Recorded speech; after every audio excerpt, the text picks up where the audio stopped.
Hello, everyone. Welcome to the second Gatty lecture of fall 2025. Thank you for joining us on yet another beautiful and sunny Thursday. It's my great pleasure to introduce the speaker for today, Professor Brad Simpson.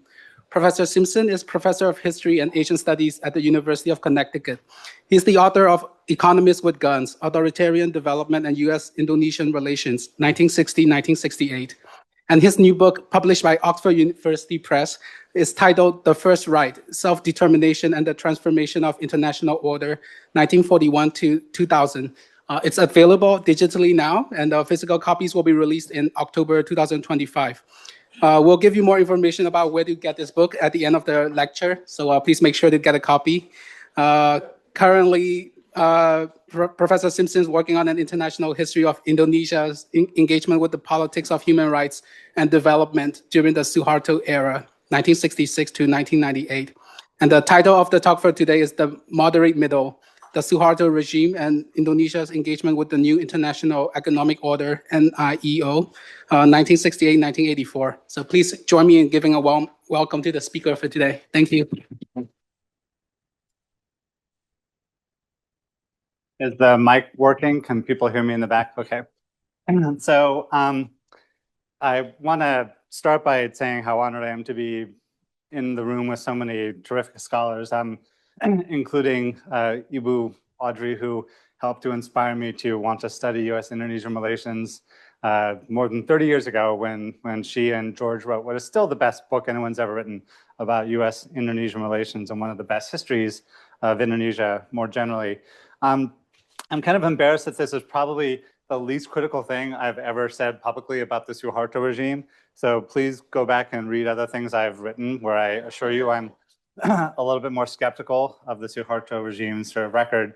But this is part of a broader project in which I'm trying to sort of interrogate the Suharto regime's engagement with the politics of human rights and development, focusing on big state-sponsored development programs like transmigration, hydroelectric dam production, tourism promotion, family planning, and the ways that all of these sort of Western supported and multilaterally sponsored projects help to connect Indonesia both domestically and internationally with emerging global human rights movement. And that the alleged successes of these programs actually help to engender opposition to them both internally and externally in ways that I argue, or hope to argue, help to create the conditions for the eventual downfall of the Suharto regime. This is a little bit of a detour, but hopefully it'll make sense as we get going. So last year I was at a conference in Venice, which was a terrible place to present a paper for the conference. I strongly urge no one to ever go to Venice. It's not very pretty at all. But I was part of a gathering of global historians who are trying to re-engage with the historiography of the new international economic order and to think about interesting ways of approaching the NIEO, especially from the archival perspective of countries which have been sort of lost to historians' gaze. And historians have written about the NIEO movement in the last decade, mostly focusing their attention either on its most radical opponents, countries like the United States, and most famously Henry Kissinger, or its most radical proponents, including the governments of Mexico, Algeria, Iran, and Tanzania, and legal scholars such as Muhammad Bajui, who wrote lots and lots of really important legal treatises calling for the NIEO. In contrast, I would argue, historians have paid almost no attention to moderate supporters of the NIEO, who agreed with some of its broad goals, but eschewed more confrontational approaches, partially for developmental reasons, partially for political reasons. And countries that hope to maintain cordial relations with Western governments and multinational firms and blanched at the ideological radicalism and especially the socialist bent of more radical NIEO proponents. The lack of scholarly engagement with Indonesia is particularly surprising given that it was a founding member of the non-aligned movement, founding member of ASEAN, hosted the 1955 Afro-Asian meeting in Bandung, and was a member of OPEC. Indonesian officials also played important roles in meetings promoting North-South dialogue, and Foreign Minister Adam Malik was a member of the Brandt Commission on North-South Relations. But only Mats Fibiger, who's an illustrious alumni of this place, has written in any meaningful way engaging with Indonesian archives to talk about Indonesia's official thinking about the NIEO project. The last English language analysis of Indonesia and the NIEO before just a few months ago, and there was an article published in a development studies journal by an Indonesian scholar, was 1980, so 45 years ago. This paper will argue that historians should pay greater attention to moderate supporters of the NIEO like Indonesia. Through the 1970s, Indonesian development planning remained reliant on foreign investment by Western multinationals, the Intergovernmental Group in Indonesia, a donor consortium founded in 1967 to renegotiate Jakarta's long-term debt, as well as reliance on international institutions like the World Bank and governments like the United States and especially Japan. This dependence constrained Indonesia's ability and willingness to support more radical measures in North-South negotiations, a reluctance reinforced by the Suharto regime's radical anti-communism and its anti-radicalism more generally. The massive expansion of oil revenues following the 1973 oil price hikes lessened Indonesia's relative dependence on foreign aid and inaugurated a shift in developmental thinking away from reliance upon foreign investment towards a more state-led program of industrialization. But it did not lead to a corresponding shift in political attitudes in favor of third world radicalism and more radical confrontational approaches to foreign investment. Even as they rejected the political legacies of former President Sukarno's radical anti-colonialism, New Order officials argued to both foreign and domestic audiences that Indonesia was carrying on with the so-called Bandung spirit of the 1955 Asia-Africa meeting, with its stirring calls for political and economic self-determination for the decolonizing world, something I talk a lot about in my book that's just coming out. Through the early 1980s and the collapse of the NIEO project, Suharto regime officials continued to mobilize domestic social groups behind the rhetorical commitment to its broad goals, even as they rejected most of those goals in practice. So first I want to talk briefly about the Suharto regime's sort of authoritarian developmentalism. And this is something which some of you will probably be very familiar with, including some of you in this room who spent lots of time in Indonesia yourself. Between 1966 and 1974, Indonesian development planning and orientation towards the world economy. Actually, one thing before I get started, just to give you guys a sense of the source base that I'm using some papers from the Indonesian National Archives, which were pointed to me by Mats Fibiger, Indonesian language publications and English language versions of those publications from think tanks like the Center for Strategic and International Studies, Indonesian language publications found at the National Library and elsewhere, including here at Cornell, Indonesian magazines and newspapers, and documents that I've both declassified myself and found in US and British and other archives. And I was just in the UK National Archives, and there's quite a lot on British observations of Indonesian engagement with some of the meetings that I'll be talking about in the next few minutes. So in any case, between 66 and 74, Indonesian development planning was sharply constrained by the economic and political legacies of the Sukarno era. Following the mass murders of more than 500,000 alleged PKI supporters in the wake of the September 30th, 1965 movement and Sukarno's ouster in 1966, the New Order regime of General Suharto forged a novel military technocratic alliance, what I call economists with guns, encouraged and supported by Western governments and multilateral organizations committed to a technocratic vision of military-led modernization, of development that was shorn of Sukarno's radical anti-colonialism and hostility to foreign investment.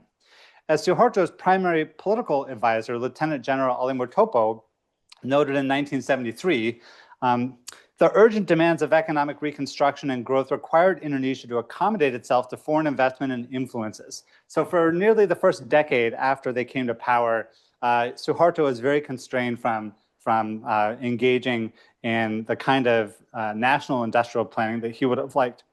Instead, Indonesia had to accommodate itself to foreign investment, rely on commodities such as oil, copper, and timber with what Murtopo called good prospects in international markets, and to encourage labor-intensive industries such as assembly, handicrafts, and the development of consumer durables, and of course, lots of resource extractivism, the export of timber, and lots of other commodities. This was the focus of the government's first 5-year development plan. completed in 1968, which emphasized the production and export of extractive commodities, which comprised more than 70% of its foreign exchange in 1973, and which were dominated by oil, copper, timber, and rubber. The government's dependence on foreign aid and investment and the military's bitter anti-communism, moreover, ensured that while Indonesia resolutely maintained its non-alignment in public as a member of the non-aligned movement, its neutralism took a decidedly pro-Western bent.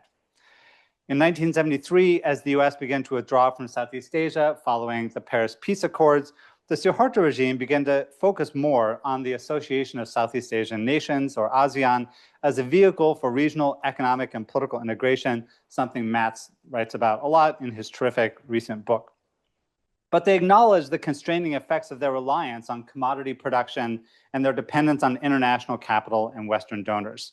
Within Indonesia, many early ideas for pursuing regional economic integration came from scholars and policymakers associated with the Center for Strategic and International Studies, a public policy think tank founded in 1971 by a group that included former Member of Parliament Harry Chan Silalahi, lawyer and Suharto confidant Yusuf Wanandi, and RAND Institute-trained economist Hari Susastro.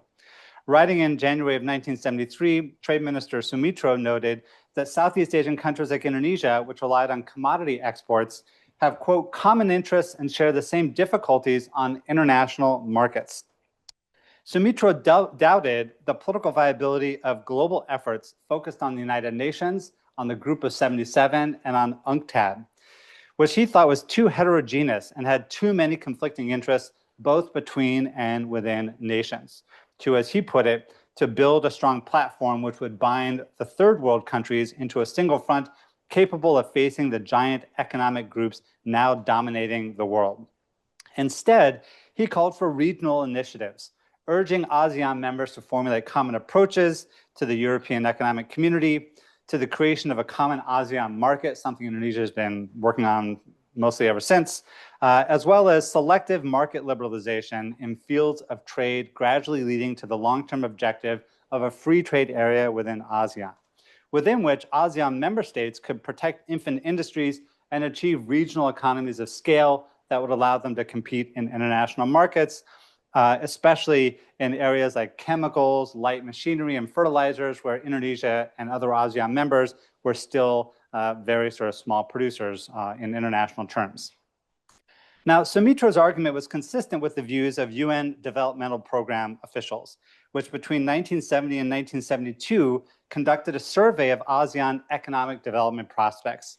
The resulting report, which became known as the Kansu report, recommended regional cooperation on trade liberalization, selective import substitution industrialization, and the coordination of commodity production to help ASEAN members achieve economies of scale, stabilize commodity prices, and enable them to shield vulnerable industries until they were more competitive.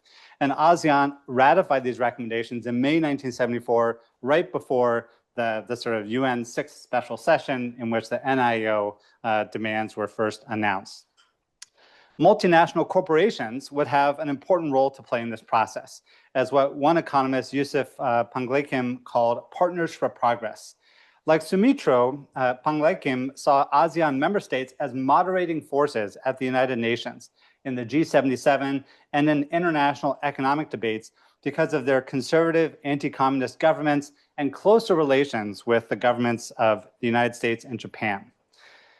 The dramatic rise in oil prices after October 1973, however, dramatically transformed Indonesia's economic fortunes and its developmental trajectory, as well as its relationship with Western donors and other members of the G77.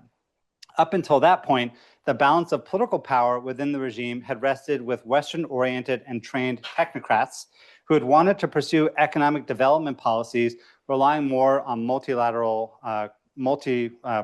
imported capital, cooperation with major US and foreign corporations, commodity production, and light manufacturing.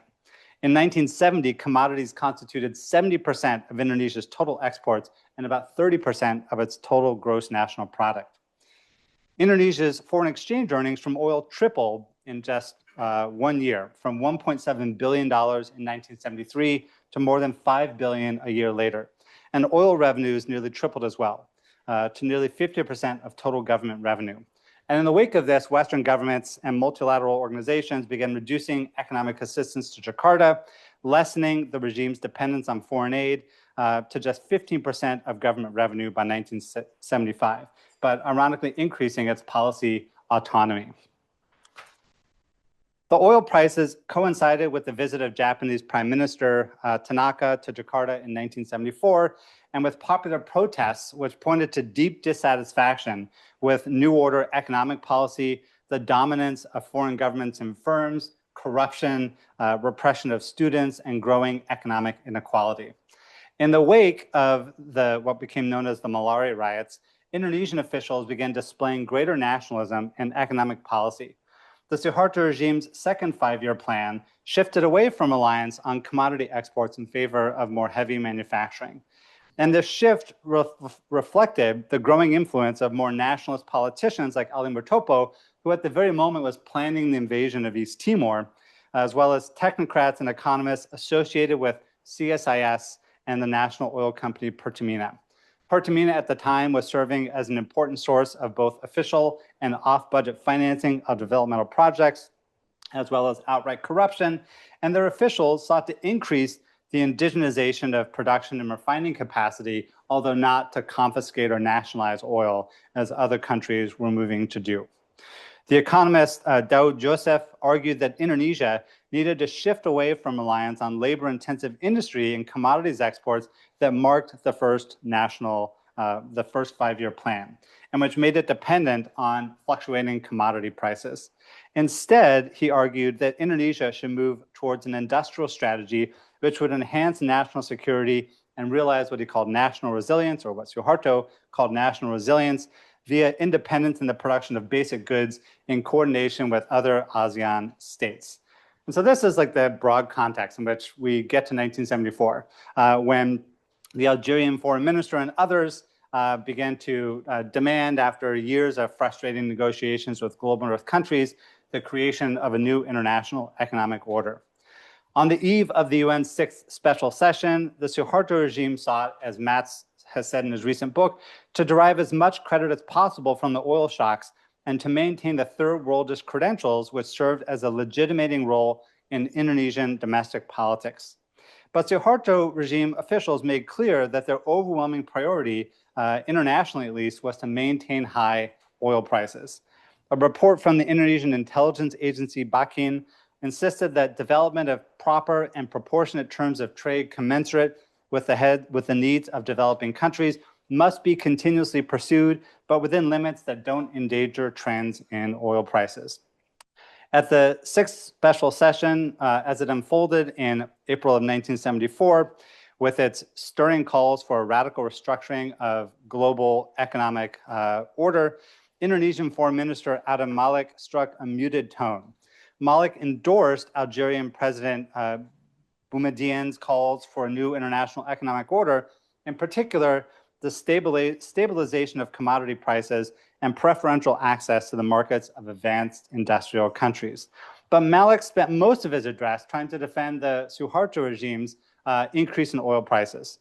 Above all, he called for both the developed and the developing countries of the world to discard what he called the emotionalism of the past, rejecting the extreme nationalism and even chauvinism of the third world in favor of a more mature nationalism, acknowledging global economic and political interdependence. And like Henry Kissinger could have written much of this address. The creation of a more just international economy, he concluded, can only come about through cooperation, not confrontation. Now, while in public, Malik gestured in the direction of the more confrontational opponents of the NIEO, in private, he was much more sanguine and much more critical. In private, he criticized the positions of what he called the radical groups, which included Iraq, Senegal, Chad, Libya, Algeria, and above all, Cuba, which he thought were needlessly antagonizing Western donors and multilateral firms, and that did not acknowledge the structural limits of developing nations' influence and agency in international politics. So he was trying to position himself and the regime more generally as a sort of moderating force. Instead, Malik proposed that Indonesia continue to stake out a more moderate position between the United States and other NIEO opponents and more radical proponents, such as the Afro-Asian People's Solidarity Organization, which accused Western firms and multinationals of what they called naked robbery. This is a statement by APSO at the same time that Malik was giving his own address. Now, the regime's moderation was born of both ideology and political necessity. In 1975, a debt crisis erupted with the national oil company Pertamina after it had taken out hundreds of millions of dollars from Western banks, as well as basically stolen a bunch of money to finance local development projects and line the pockets of Suharto regime cronies. And the explosion of this crisis forced a resignation of the Minister of Mines, as well as created a condition whereby Western banks and governments like the US could put pressure on the Suharto regime as a condition of renegotiating those loans. Just as important, Suharto was preparing to invade East Timor, and he was eager to try and stave off opposition, not just from the United States and Britain, but by Afro-Asian countries, which had expressed critical, sort of a critical stance on the Suharto regime's 1969 annexation of the territory of West Papua, and the vast majority of whom were deeply sympathetic to the demands for independence of the territory of Portuguese Timor, especially Lusophone territories in Southern Africa, which were training at the moment lots of Timorese militants. At the same time, Suharto was accelerating his covert operations in preparation for the invasion of East Timor. The British Embassy reported that Suharto does not want to take any action which might prejudice his hopes of arms supplies from the Americans and the Australians. Suharto's need to stay in the good graces of Western banks and the US government, which could have vetoed military action in East Timor, induced a broader caution in Indonesian foreign policy, which I argue moderated its stance in the UN concerning the NIEO, even as Indonesian officials publicly criticized the US position. Indonesian officials and diplomats participated after this session in a wide range of meetings and conferences on commodity pricing, on multilateral trade and tariffs, and other NIEO-related topics in the months between April of 1974 and the UN's special 7th session scheduled for September of 1975. In June of that year, Suharto gathered his Council of Economic Advisors and created a committee chaired by Sumitro, as well as other prominent economists like Ali Wardana and Emil Salim, to formulate Indonesia's official position towards the NIEO project heading into the UN special session. US embassy officials observed approvingly that Suharto regime officials were committed to a reform of the world economy, but that their moderate position would be of help to them by showing that a healthy preoccupation with practical questions rather than ideological polemics could pay dividends with multilateral organizations and multinational corporations. Meeting with US Ambassador Sumitro stressed the importance of Indonesia not appearing as a nice guy to developed countries or as a partisan of US interests. Very keenly aware that most other countries saw Indonesia as deeply dependent upon the US and Japan, both for economic and especially for its military supplies. That July, the NIEO committee published its analysis. As Adam Malik had in New York the previous April, the report emphasized the importance of, quote, avoiding attitudes and approaches that are confrontational, and the need for a pragmatic and realistic and non-confrontational approach to reforming the world economy. Meetings of diplomats, Sumitro insisted, cannot immediately change the existing international economic order. The report emphasized some of the same themes of the 1972 UN report and Suharto's doctrine of so-called national resilience. It argued that reform of the global economy would first require developing countries to, quote, promote cooperation between themselves, both regionally and sub-regionally, and intra-regionally so that collective self-reliance can be realized. And the committee recommended a few main priorities that helped to drive Indonesia's engagement with these, with NIEO-related negotiations.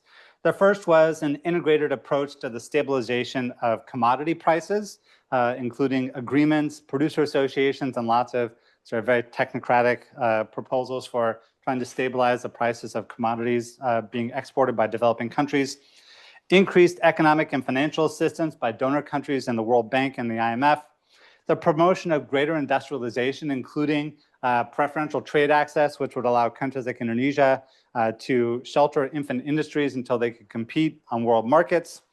And finally, a reform of the UN system to increase representation by G77 members and decision-making authority in UN specialized agencies.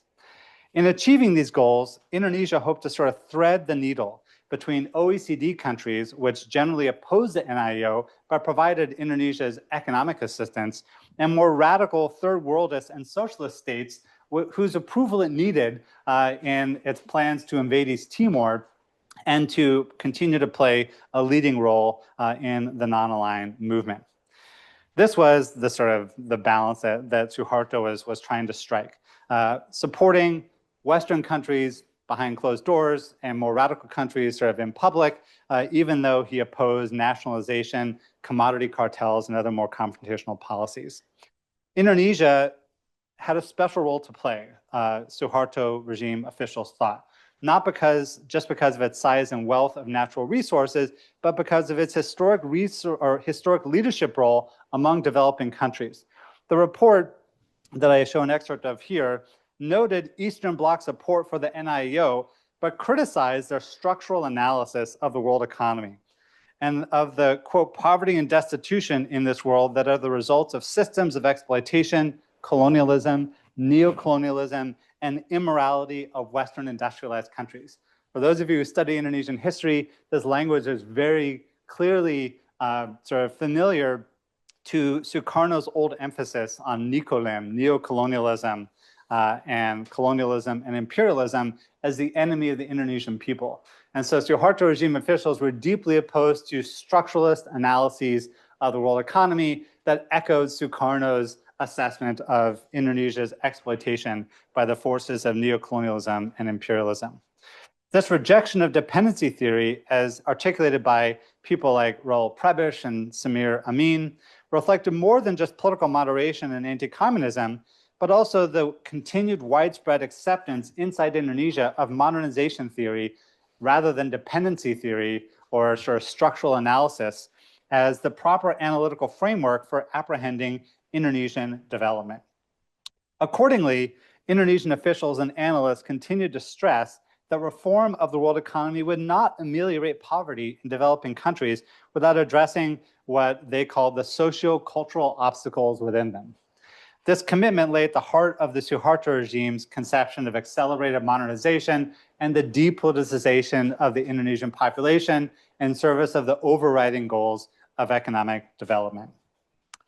At the UN's special 7th session in September of 1975, Malik publicly reiterated much of this analysis and recommendations. He emphasized the need for commodity price stabilization, a lowering of trade barriers, producer associations, expanded resource and technology transfers, but not nationalization, and the acceleration of food production in developing countries, which in Indonesia required global population control efforts as well as transmigration. So his analysis of the NIEO project was deeply conditioned by Indonesia's commitment to a particular vision of economic development, which is driven by things like transmigration, by family planning, and by now an accelerated program of light industrialization. At the UN, Adam Malik continued to criticize what he called the lack of political will in the United States, especially the United States, and he even put in some digs on Secretary of State Kissinger's opposition to NIEO goals. He also praised the role played by moderate countries in overcoming the confrontational position of the United States and what he called radical groups like Iraq, Senegal, Chad, Libya, and Peru. US officials praised the Suharto regime for attempting to, quote, moderate the more extreme LDC positions on the various trade issues at the UN General Assembly. On the eve of Gerald Ford's December 1975 meeting with the Indonesian president, which, as we all know, took place hours before the invasion of East Timor, the State Department observed that Indonesia under Suharto has sought to carve out for itself a somewhat unique diplomatic position as an anti-communist but non-aligned country capable of carrying on a dialogue with both radical third world states and the West, while cautiously pursuing policies generally compatible with the latter. And for the grad students in the room, I've read this document like 100 times. And it was only when I came back to it thinking about a very different project rather than just reading and thinking about the invasion of East Timor that I noticed this really sort of generous and sort of praiseworthy assessment of Suharto's position in North-South dialogue talks. In North-South dialogue, the US State Department emphasized Jakarta supports restructuring of the world economy to bring greater equilibrium between rich and poor countries, but prefers to deal with practical questions rather than ideological confrontation. Even though Jakarta differs with us on such fundamental issues as our reliance on market forces to bring about changes in the world economic structure. New Order officials and supporters viewed Indonesian engagement with the NIEO as a way of demonstrating their third worldist credentials, both within the G77, but more importantly, perhaps, to domestic audiences, especially intellectuals inside Indonesia, at a time when there is growing popular discontent with economic inequality, authoritarianism, and corruption, which continued to pose a serious threat to the regime's stability. Over the course of 1975 and 1976, Trade Minister Sumitro, the former UN ambassador and CSIS co-founder Suharto, and others began to publish in both public and circulating sort of almost like samizdat publications a little bit more quietly, began to publish white papers outlining the importance of the more moderate Indonesian position and leadership of the NIEO as a way of consolidating New Order development gains at the global level. So shortly after the 7th special session, the Jakarta-based National Institute for Economic and Social Research, or LECNAS, LIPI, and the Institute for Economic and Social Science Research, Education, and Information organized a series of public seminars on Indonesia and the NIEO, basically a traveling roadshow to try and educate the Indonesian population on the basics of its assessment and interpretation of the world economy and Indonesia's proposals for moderately reforming it. Several of these papers were later published in a special issue of the journal Prisma, the leading social science publication in Indonesia, and a crucial forum for public circulation of New Order ideas about economic and political development. The contributions were notable both for being incredibly boring to read, as well as their orthodoxy and moderation in offering basic primers on the international monetary and financial system. Think more Walt Rostow than Raoul Prebisch. Very much sort of straight up Western modernization theory. Sumitro argued that just as Indonesia under Suharto had taken a non-confrontational political approach when not invading its neighbors, and a less confrontational approach to resolving domestic poverty when they're not stealing the wealth of the country for their own purposes, NIEO advocates must be seen as completely free from ideological differences and conflicts that are currently taking place between various countries or in the environments of countries. Suharto argued that NIEO demands for reducing global inequality and other prescriptions echoed the existing Indonesian policies as well as the priorities of the second five-year plan. So basically arguing that the rest of the world is adopting Suharto's five-year economic plans as a basis for reforming and restructuring the world economy, demonstrating to everyone what a visionary Suharto and his technocrats were. In the wake of the UN special session, Foreign Minister Ali Alatas assumed a role as coordinator of the G77 negotiations on commodity issues. And he was all over the place. He was doing lots and lots of sort of international conferencing and meeting with G77 members and in lots of specialized meetings. Indonesia emerged more generally as a moderate leader in what became known as North-South dialogue over energy, commodities, development, as well as finance. Indonesian officials helped to lead a UN Food and Agricultural Organization Committee on Commodity Issues, seeking to formulate a common policy on producer associations. And in January of 1976, Indonesia hosted a meeting of the Asia subgroup of the G77, where Suharto told attendees that world economic disparities were partly due to the legacies of colonialism and that rich nations had a moral obligation to aid poor countries to prevent a further widening of the gap between rich and poor. Sort of very ironic for reasons we can all appreciate. At the same time, he said that developing nations needed to focus their attention on regional organizations, self-help, and national resilience rather than confrontation to achieve those goals. And over the next sort of couple of months, I don't want to get too in the weeds because we're getting close to time, Indonesian officials focused on two main issues which defined their advocacy in North-South dialogue and NIEO-related talks. The first was the creation of what they called an integrated program for commodities, with the aim of achieving price stability and ensuring sufficiently high export earnings, and the establishment of a common fund to enable the stockpiling of commodities that developing countries relied on. This is all incredibly boring technocratic stuff. But the important or interesting thing, at least that I argue, was that neither of these programs were directly related to Indonesia's most pressing development interests, nor to its most important exports in the realm of commodities. In fact, they were more oriented towards shoring up Indonesia's reputation with its neighbors and allies in the developing world, and sort of giving them the impression that Indonesia was very seriously interested in pursuing proposals that were more about their interests than about Jakarta's interests. And so Indonesian officials sought to advance the interests of the so-called Asian group of lesser developed countries and sustain cooperation among developing countries and moderate what Adam Malik called the screaming tactics of countries like Algeria, who emphasized nationalization of raw materials and the creation of commodity cartels.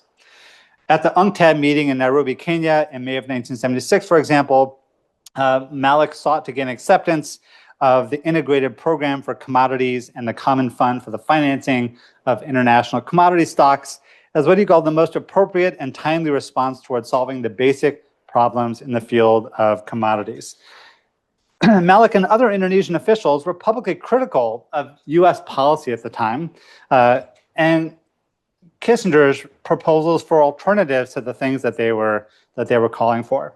This prompted an editorial in the nationalist newspaper Merdeka, arguing that, quote, there's no economic detente between rich and poor nations, and calling for a unified struggle by poor countries to create the NIEO.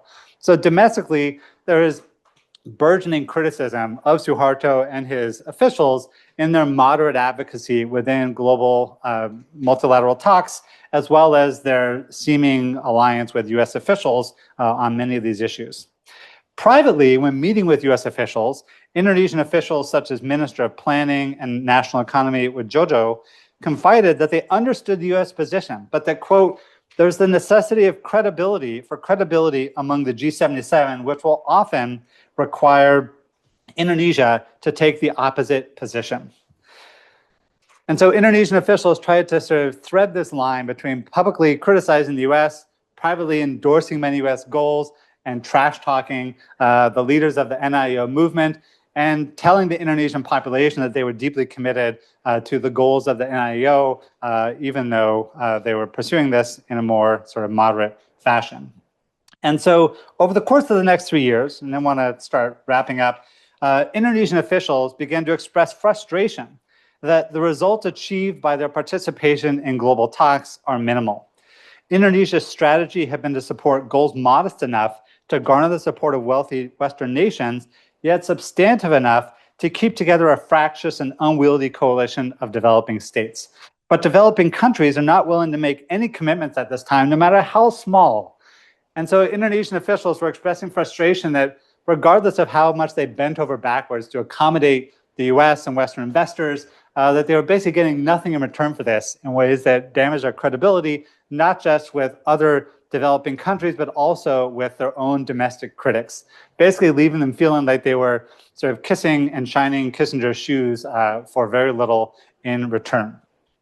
The meager results of the NIEO movement, moreover, had created opportunities for more radical advocates like Pakistan, which had been trying to rally support for a third world conference of intellectuals and wanted to include China, which the Suharto regime was deathly afraid of.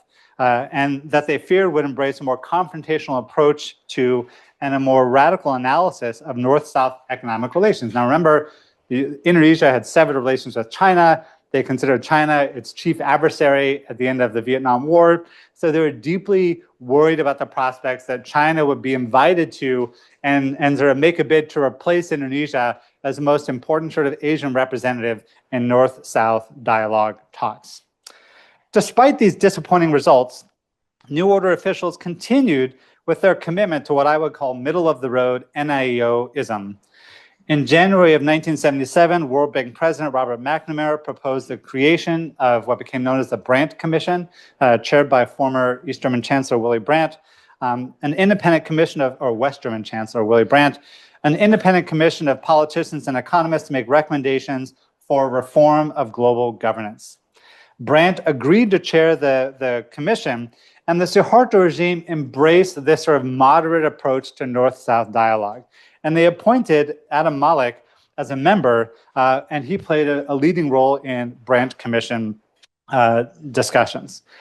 As the decade drew to a close, Indonesian officials continued to pursue their modest advocacy of the NIEO, combined with an increasingly aggressive campaign of Indonesianization or indigenization of commodity extraction, of petroleum processing, and management of foreign investment.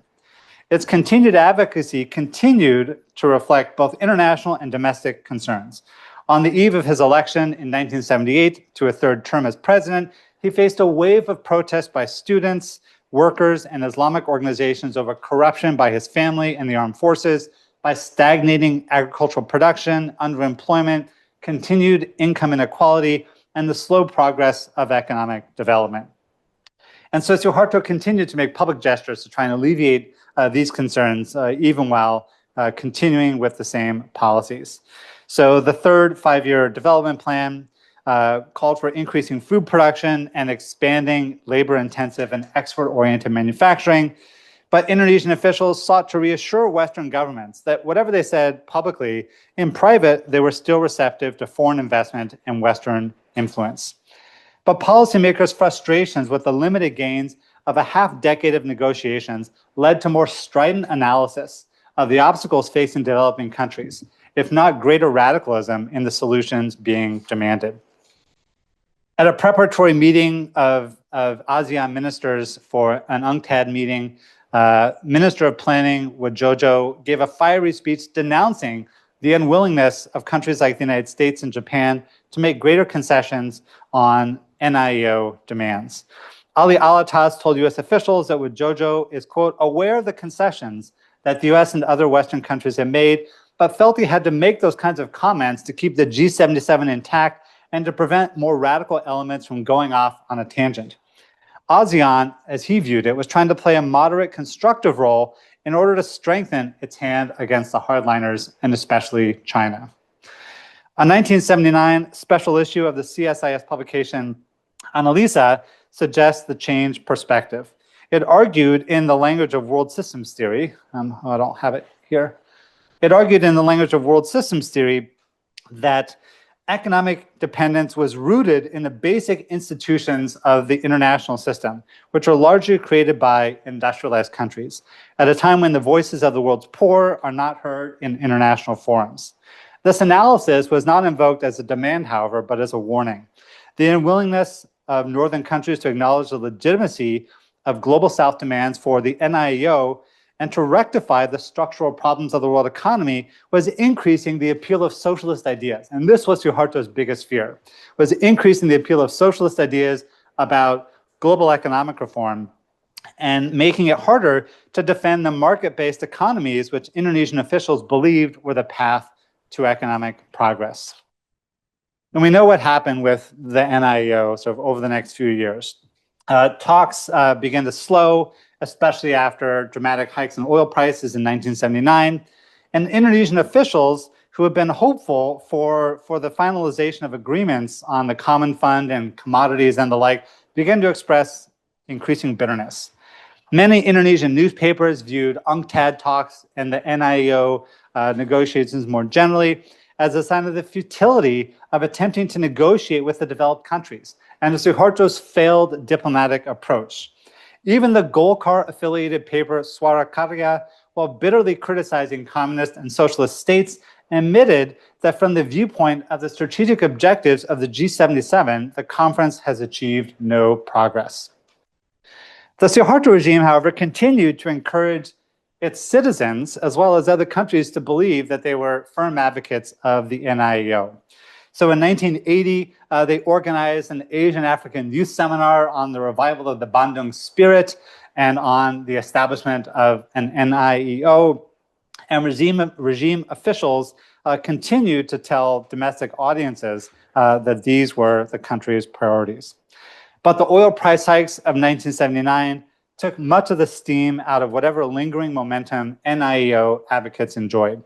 They created the same problems for oil, non-oil exporting and commodity producing developing countries as they had in 1973, dramatically increasing the cost of imports amidst a decline in global commodity prices, leading to an explosion of state borrowing on international credit markets and paving the way for a global debt crisis. They also substantially changed Indonesia's economic outlook. The oil price hikes of 1979 enabled the Suharto regime to substantially increase domestic spending to try and assuage domestic discontent over corruption and inequality.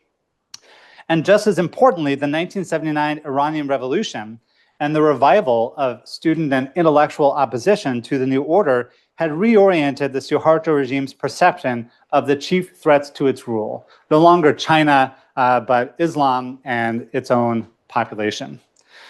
NIEO-related talks would continue for another couple of years, but by 1980, Indonesian officials were already offering postmortems. Looking back over 5 years of negotiations, the economist T. Kian Wee lamented that the 6th and 7th special sessions involved fundamental and conceptual issues about the functioning and governance of the world economy among countries with completely different politics and ideologies.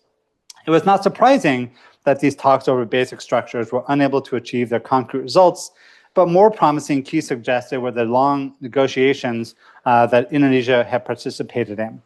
Looking for a silver lining, he noted that years of talks seemed to have produced a recognition that the world was becoming smaller and that the problems facing the world economy could only be solved by participation and effective cooperation from all countries, both North and South.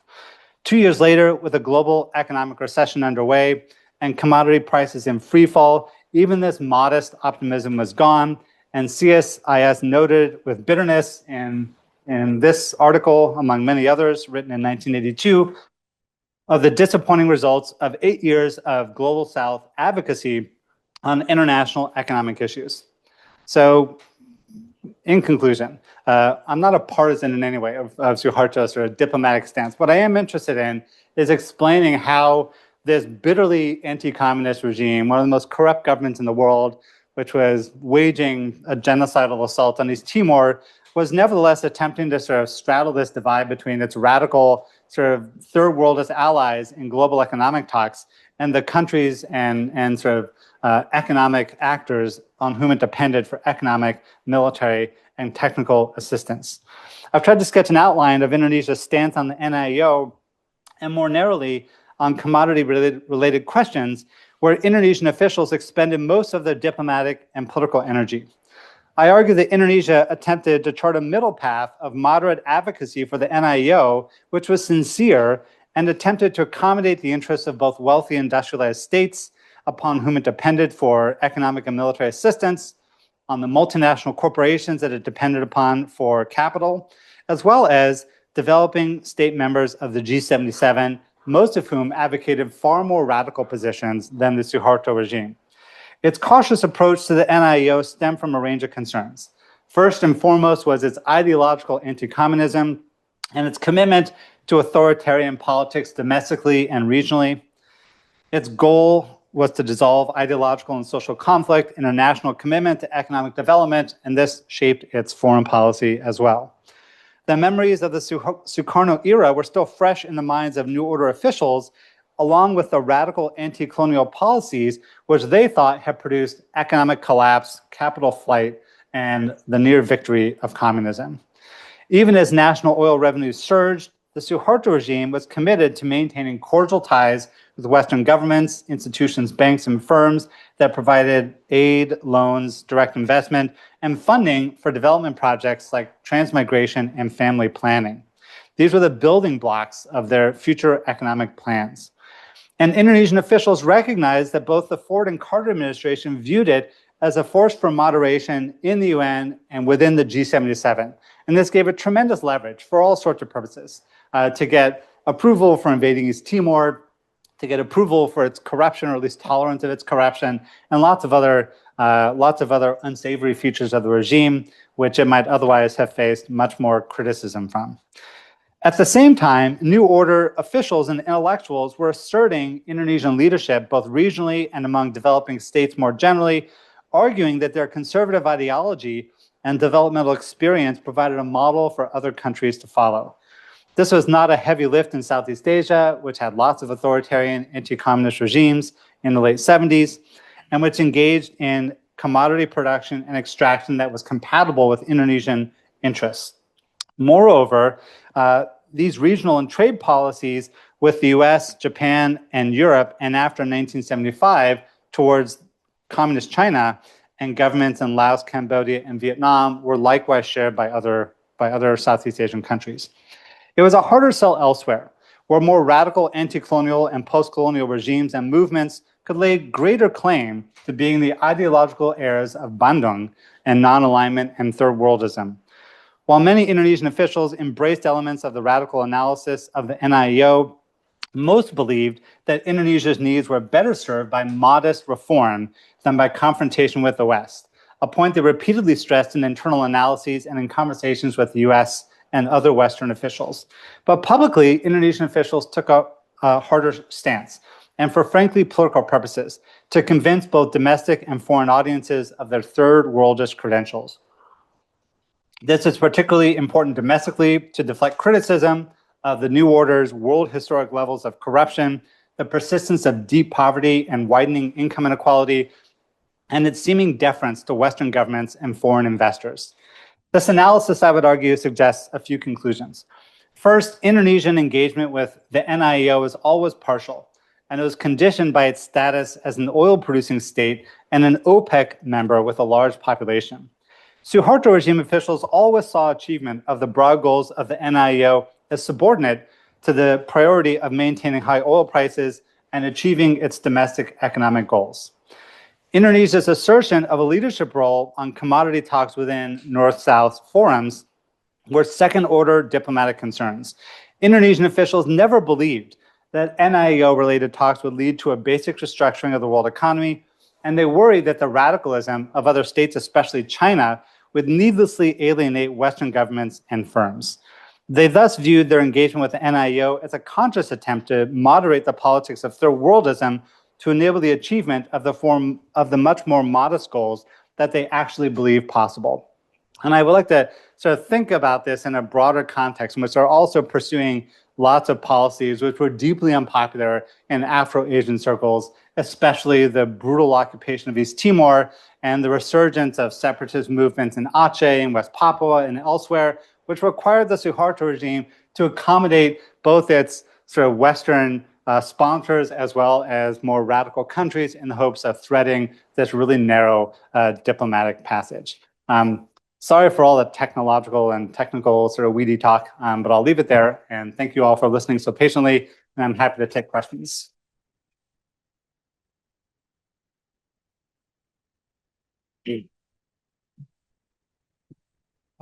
Thank you, Professor Simpson, for your lecture. Now is the time for Q&A. We have about 20 minutes.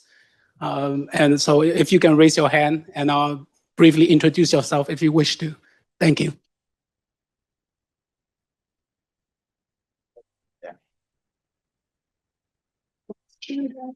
Go ahead. Yeah.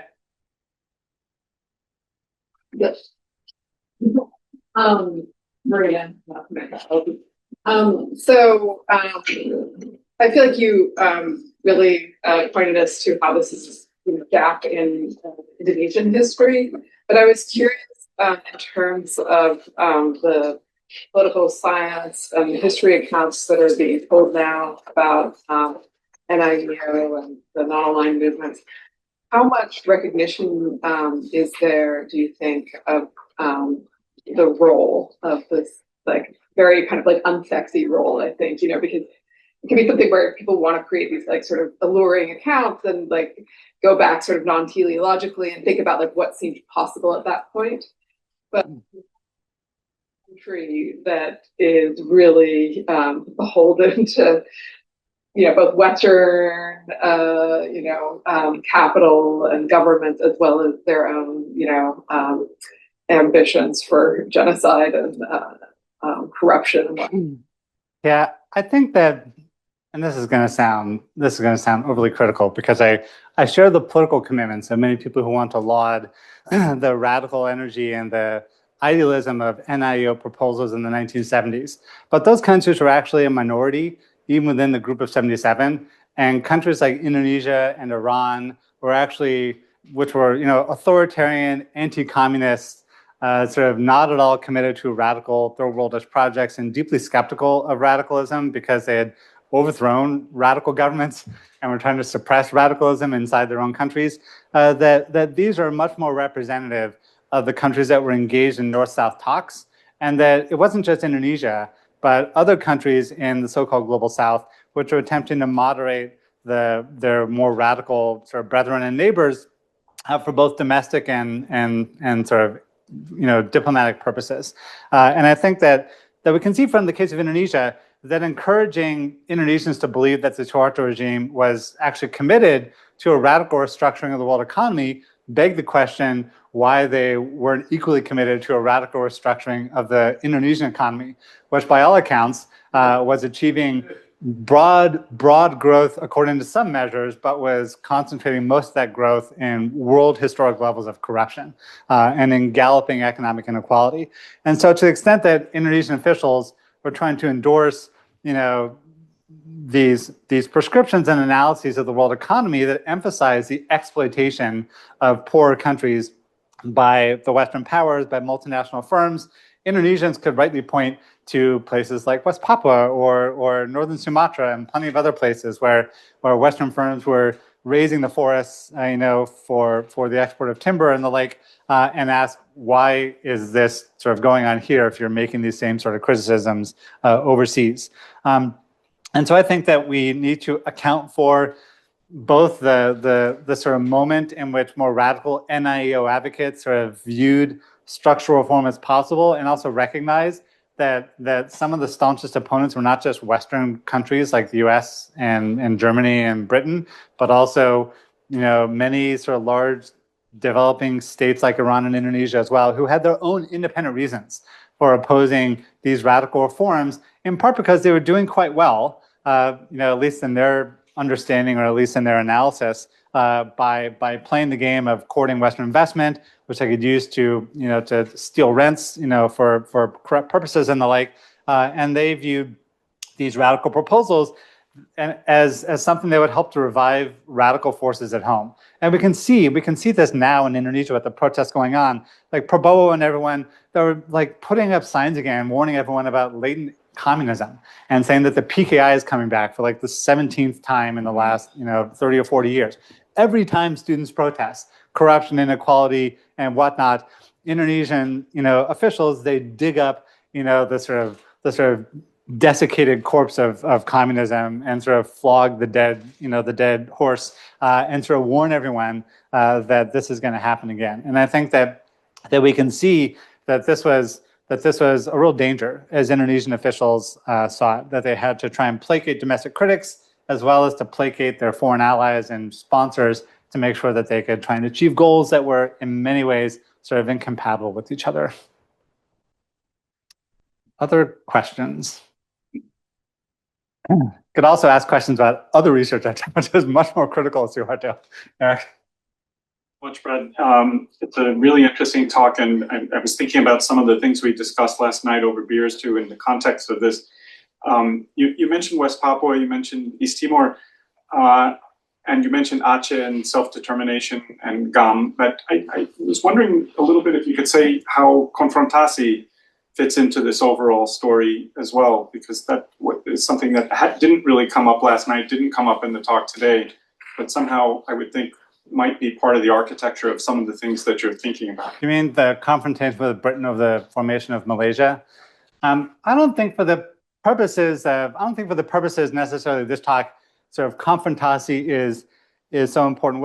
What I do think is interesting is that people like Lee Kuan Yew and the Singapore sort of technocratic class, which is already starting to accelerate Singapore's economic development in the late 60s and early 70s, were also super skeptical of the NIEO because they were pursuing a project of embracing capital flows through Singapore, turning Singapore into a leading port city, a shipbuilding city, viewing South Korea and Japan as economic models.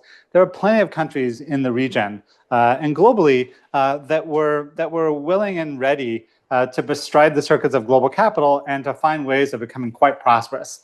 And Singapore is maybe the prime example, of a tiny country that was expelled from Malaysia because there are too many Chinese there, and decided to become 3 times as prosperous as Malaysia as a revenge, as sort of like revenge dating or something, to demonstrate that there were possibilities for developing nations to become quite prosperous, playing the same game as their former imperial masters. And I think that this in one way is one of the lessons of confrontasi, is that Suharto did help to split apart Malaysia.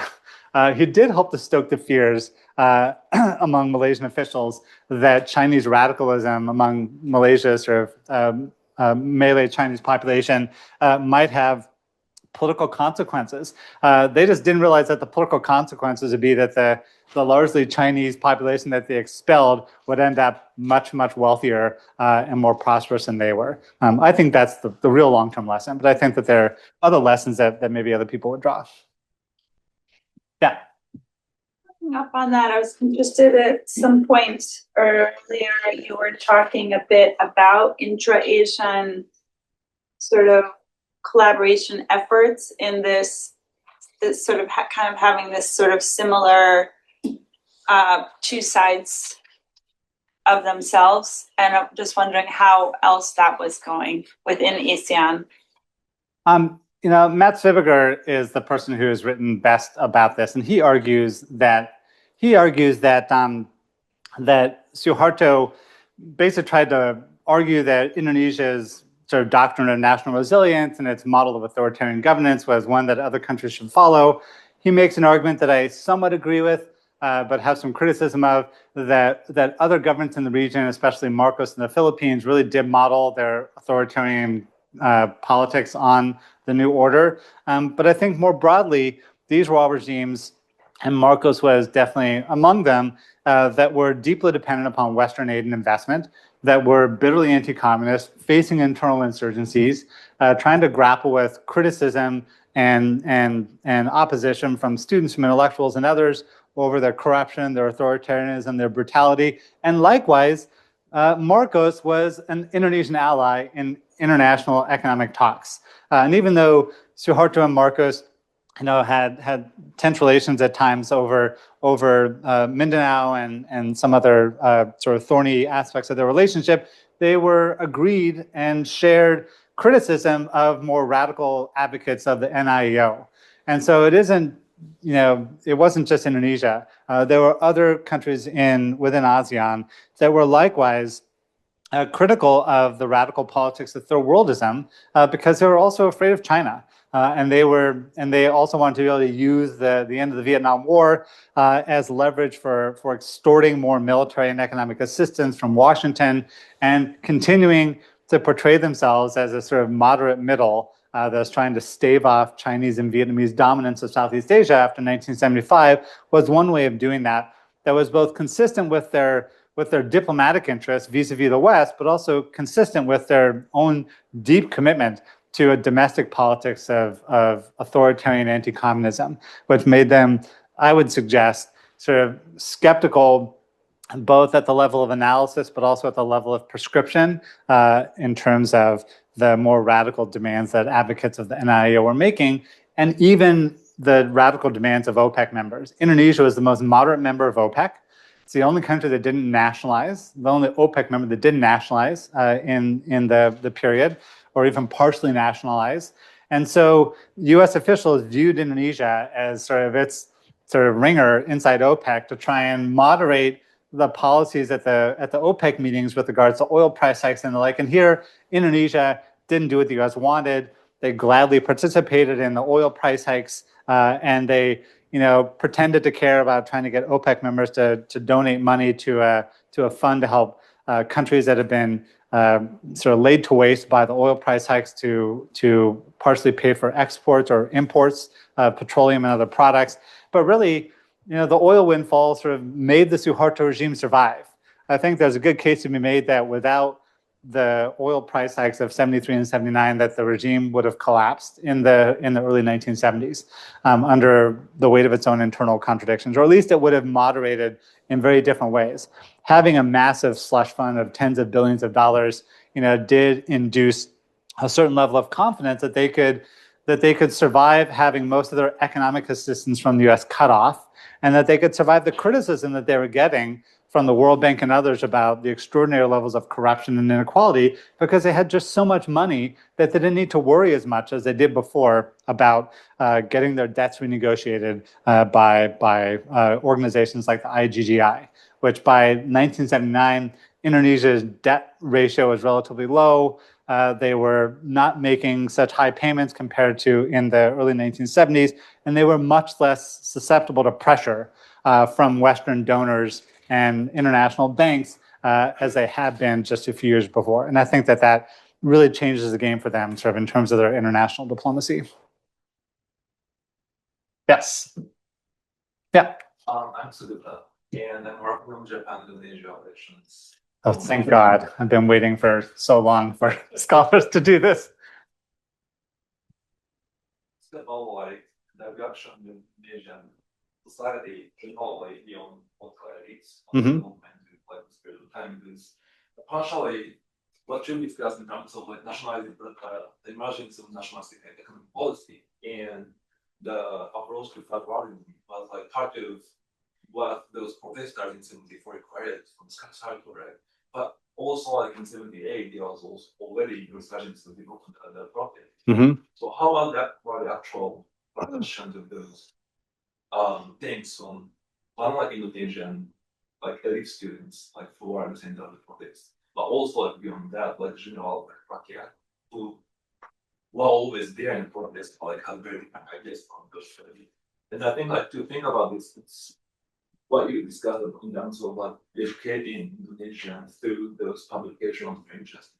So what they are actually effective right now? I think that's a terrific question. I'm not the person to answer that question. There are lots of, not a lot, but there are historians of the Indonesian student movement, and I think a lot of work remains to be done that tries to interrogate how Indonesian youth, especially in the mid to late 70s, like after the publication of the white paper on struggle, and in the early 80s with the petition of 50 and the like, how Indonesian rakyat, as opposed to sort of elites, are sort of reading international media and how they're sort of understanding and developing, sort of critiques of the Suharto regime that are influenced and informed by existing critiques. I would be fascinated to see someone, trying to get a sense of how and whether Indonesian students, especially, are starting to read the same sort of radical thinkers, Fanon and Samir and Prebish and others that sort of tricontinentalists in other parts of the world are reading. We now know, like at least in the 90s, like Indonesians were all reading sort of every flavor of Marx and Gramsci and anarchist literature and everything else. But in the 1970s, I don't get the sense, at least, that they were reading much of the radical third worldist sort of literature that was circulating in other capitals.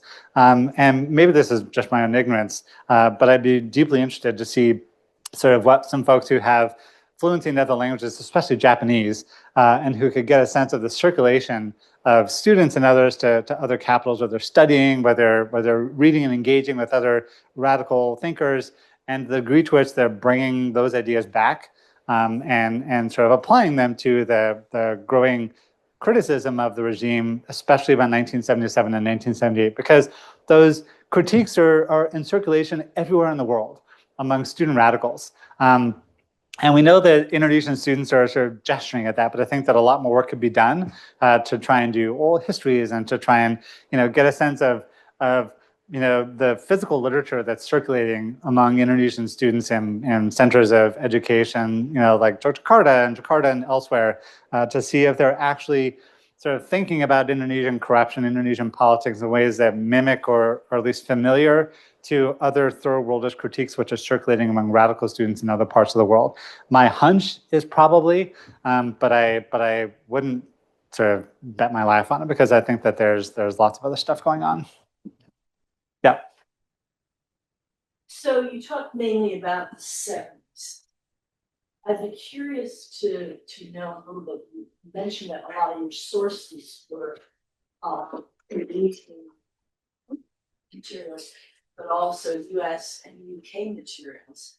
And so if you look back on the 70s and the 80s, in the documents you reviewed from the US and UK, to what extent were diplomats who were reporting, or the economists who were reporting, really focused on this being a balancing act in terms of time, or were they convinced that Indonesia was really very much pro-Western, or not at all? I think we have to take seriously that Indonesian technocrats were not patsies of the West. They were, many of them were Western trained, of course, as we know, but they were engaging with their counterparts in lots of international circuits of travel and research and exchange, and so they're certainly well aware of the more radical ideas and proposals and discussions floating around from not just inside Indonesia but in international circles more generally. And I think that I'm inclined to agree that with Mats Fibiger on this, who is really the first person who's gotten access to Indonesian archives and used them productively for these purposes, that many of the technocrats, which I think we used to portray, and certainly my first book does, as just sort of Berkeley Mafia types, not complete sort of creatures of the West, but certainly more ideologically committed to Western ideas about modernization than I think is necessarily the case by the late 1970s. The fact that they start pursuing even a modest plan of export-led industrialization as opposed to a continued reliance on commodity extractivism suggests that they were trying to use some of the breathing space that they had from increased oil revenues to at least pursue a program of industrialization within Indonesia's limits. They weren't going to try and do a South Korea because they couldn't. And I think their modesty and their caution inclined them towards a program of light manufacturing, which would take advantage of Indonesia's position in sort of the global division of labor and its ability to sort of take on industries, which even by the 1970s are starting to consider moving from South Korea, where wages are starting to rise, where unionization is increasing, and Indonesia is trying to position itself as the place where declining industries from elsewhere in East Asia can potentially relocate to. And I think that they're very savvy in that way, but that they were committed to an Indonesian program of industrialization that they hoped would actually soak up urban unemployment in ways that would moderate the political criticism of the regime for its inability to provide meaningful work opportunities for Indonesian youth. We see the exact same thing in the protests taking place now. That the students are aligning themselves with the gig workers, with the Gojek drivers, because after decades of this extractivist development, Indonesia is now the leading nickel producer in the world, and they've done a good job of downstreaming production in certain minerals, but by and large, Indonesia is still a low-wage economy. It's still a commodity exporting economy, and Indonesian youth, anyone under 30, is looking at their work prospects, and they're incredibly pessimistic about it, and for a very good reason. And I think that suggests some of the potency of the student alliances with the informal labor sector, especially like the delivery workers and the Gojek drivers and the like, because it it has the whiff of, if not the exact sort of shape of, the mobilizations of the late 90s and in some ways of the late 70s, with its own sort of 2020s sort of inflections. But I think that these are always the concerns of Indonesian officials. How do you create enough work for people that you're going to sort of deflect these criticisms of corruption and inequality and the slow pace of wage growth? And these were incredibly important concerns, even in the late 70s and early 80s, when Indonesia is still really flush with oil revenue. And Suharto is trying to just pump money into the economy, subsidizing, cooking oil and doing all sorts of stuff, subsidizing small businesses and doing all sorts of other things that he thinks is going to cement the loyalty of the sort of small producer class towards the new order at a time when students and others are still very critical. So I want to take them seriously at their word. There are many, many other reasons to be incredibly critical of Suharto and the people around him. But I think on that count, they were sincerely committed to a modest, sort of centrist, sort of moderate program of industrialization. And they just wanted to do it in a way that didn't threaten their position with Suharto or their relationship with others who are more critical of the regime. But I could be wrong. Yeah. Oh, it's already 1:30, so unfortunately we'll have to end the talk here. But if you have questions, you can come up and talk to the speaker afterwards. On the slide, we have Professor Simpson's latest book, so please make sure to check it out. The physical copies will be released next month. And please join me in giving a last round of applause to Professor Simpson.